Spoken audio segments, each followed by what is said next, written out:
Nah, perlu kita ketahui bahwa dalam perancangan suatu elemen mesin, misal kita membuat bearing dan porosnya, di samping ketepatan ukuran yang benar-benar presisi, penentuan kekasaran permukaan dan bagaimana pekerjaan itu dikerjakan juga penting, yaitu yang berhubungan dengan gesekan, keausan, pelumasan, tahanan kelelahan, kerekatan soean, dan sebagainya.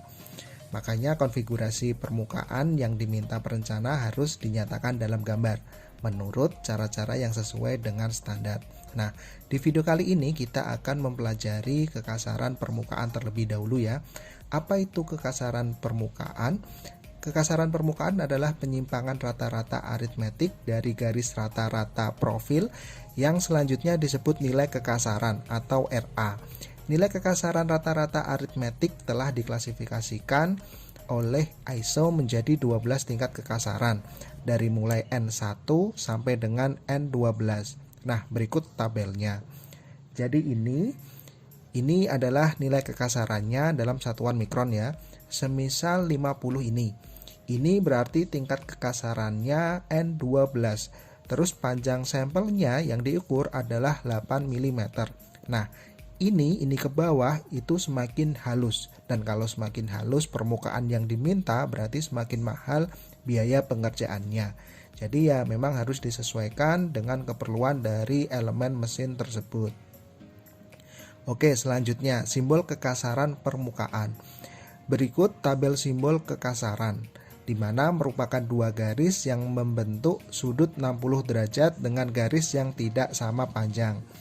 Garis sisi kiri ini minimal 4 mm dan garis sisi kanan ini adalah 2 kali garis sisi kiri.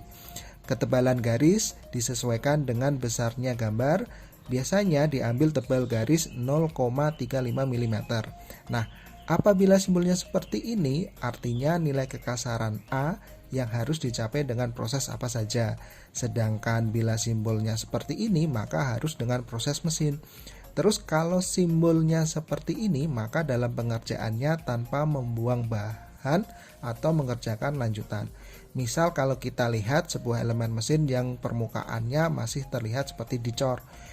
Kemudian yang terakhir, jika simbolnya seperti ini, maka ada batasan tertentu. Artinya permukaan tidak boleh kasar dari A1 dan tidak perlu lebih halus dari A2. Paham ya? Berikutnya simbol dengan tambahan perintah pengerjaan. Nah, ini tabelnya. Kalau kita lihat simbol ini berarti harus dikerjakan dengan mesin ya. Dan kalau kita perhatikan di sini tertulis fresh. Artinya permukaan ini harus dikerjakan dengan mesin fresh. Kemudian simbol ini tertulis 0,3 di samping kiri bawah.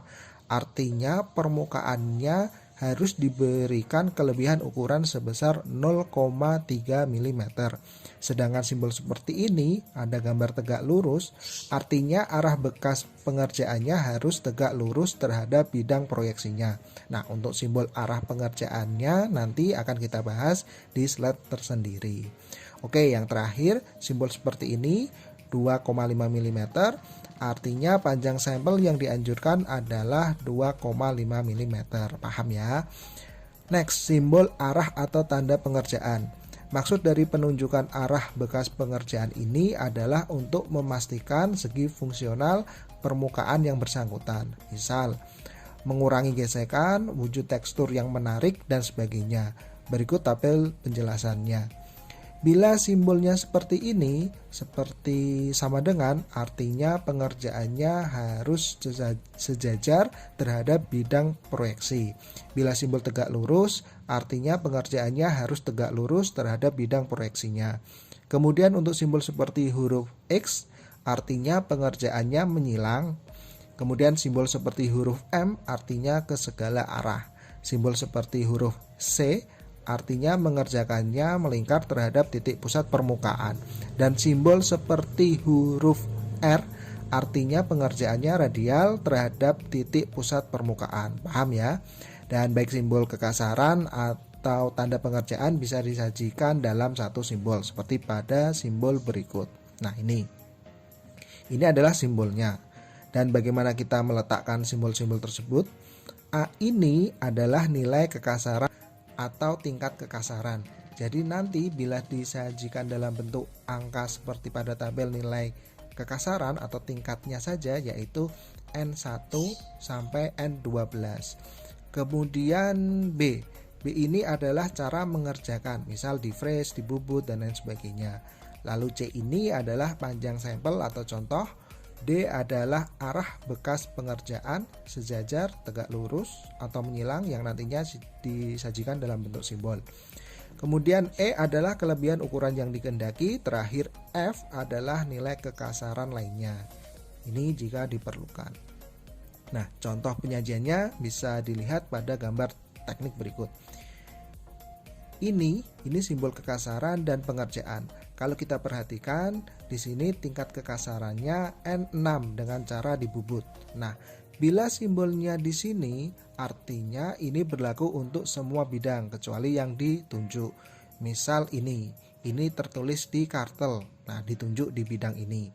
Jadi hanya bidang ini yang di kartel, lainnya dibubut. Paham ya? Kemudian saya beri contoh lagi, gambar teknik satu lagi ya. Seperti gambar teknik yang tadi ya. Ini adalah simbolnya dengan tingkat kekasaran N9 dan ini berlaku untuk semua bidang kecuali yang ditunjuk.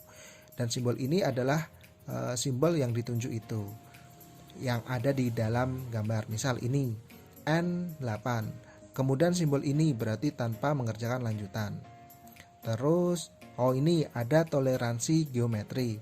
Ini artinya bidang ini mempunyai toleransi geometri dengan sifat ketegak lurusan dengan nilai toleransi 0,06 mm pada basis A.